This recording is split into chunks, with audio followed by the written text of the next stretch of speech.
Welcome into the show. We appreciate you taking the time out to be with us here today. I'm your boy Nikolai Hill. Thanks for joining us for another episode of the Immigrant Podcast.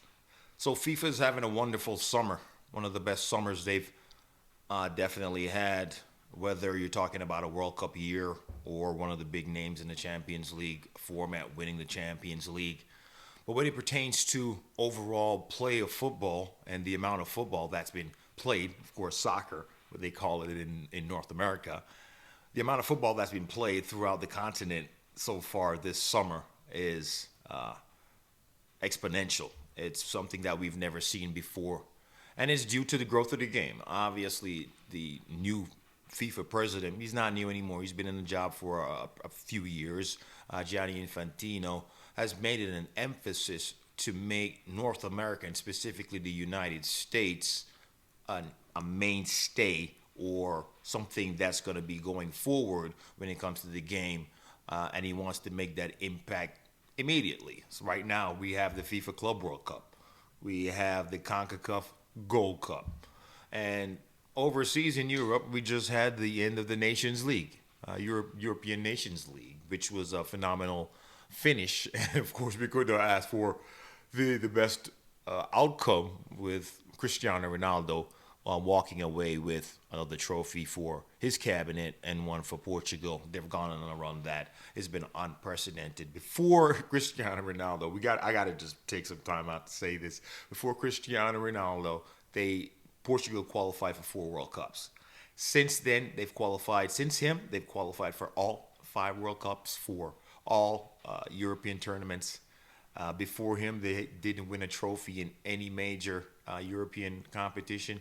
Since he's been the captain, they've won 3. So that's the kind of impact he's had, and those are the kind of results that FIFA are hoping for. But if I digress back to what we're doing here in North America, and specifically in the United States, but I said North America because next year the World Cup 2026 will be held in the 3 main North American countries. We're talking about Canada, Mexico, and the United States, and this is a precursor to what's going to happen there. And the results have been amazing. The teams have been performing at a high level, whether you're talking about the countries in the Gold Cup. So we're seeing teams like Guatemala win games and on the brink of qualifying for the next round for the first time in a while. Teams like Curacao being competitive, having big results against Canada. And of course, Jamaica and the USA and Canada and Mexico, who are consistent mainstays in the competition. Panama, who have gone at a long level.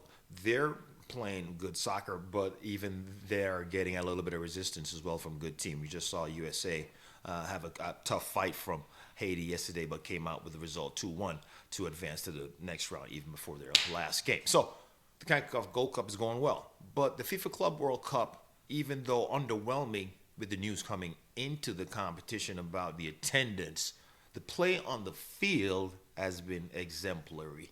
Of course, having guys like Lionel Messi in the tournament and having teams like Bayern Munich and the reigning European champions PSG in the competition, and then having a plethora of Brazilian teams and, of course, teams like Boca Juniors and River Plate that bring out excellent and large drawing from their home country in Argentina.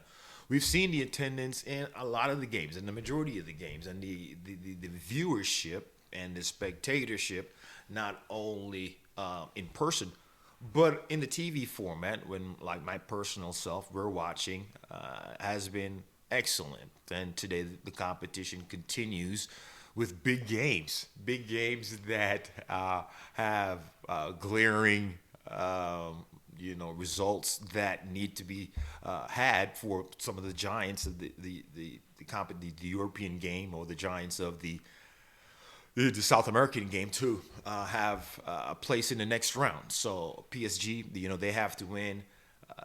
Inter Milan, they're gonna have to win their next game as well to move on in the competition. And those are the 2 teams that played in the Champions League final. So it's been a great competition. But if I talk about FIFA overall, we've never seen this kind of play, this kind of summer where, some of these players that are playing in Europe and playing in South America are going on playing 65, 70 games. And of course, those are the ones that haven't gotten any injuries throughout the season. You take players like Jorginho, who had a season for Arsenal, and he played, maybe half the games for Arsenal because he was a utility player at this stage in his career. He's just jumped right over to Flamengo, and he's performing for that team, for that Brazilian team, and they're doing well.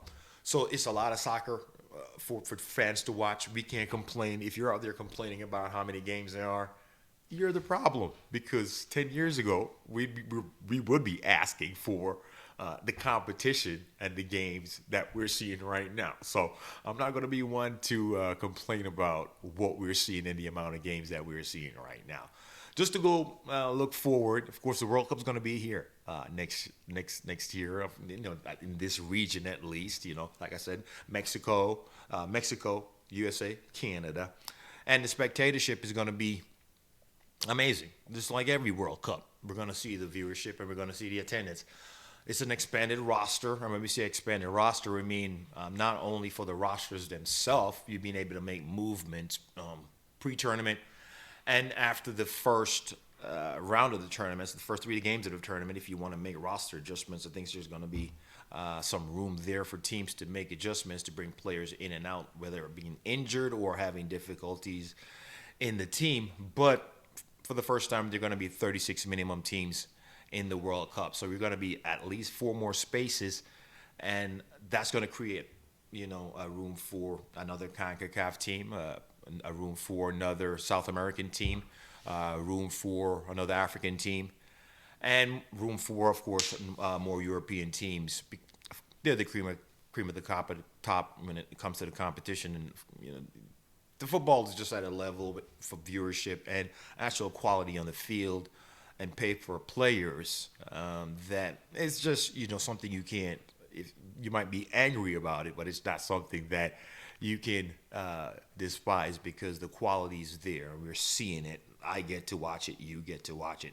So we're happy about what FIFA is doing. I'm personally happy. I can't speak on behalf of everyone, but for the people I've spoke with about the game and where the game is going and where it's going to be next year, we're in a good place. We got to look out for things like the fact that Iran qualified for the competition. So what's going to happen there? The competition is here in North America. So what's going to happen there? Are they going to be allowed to play in the competition?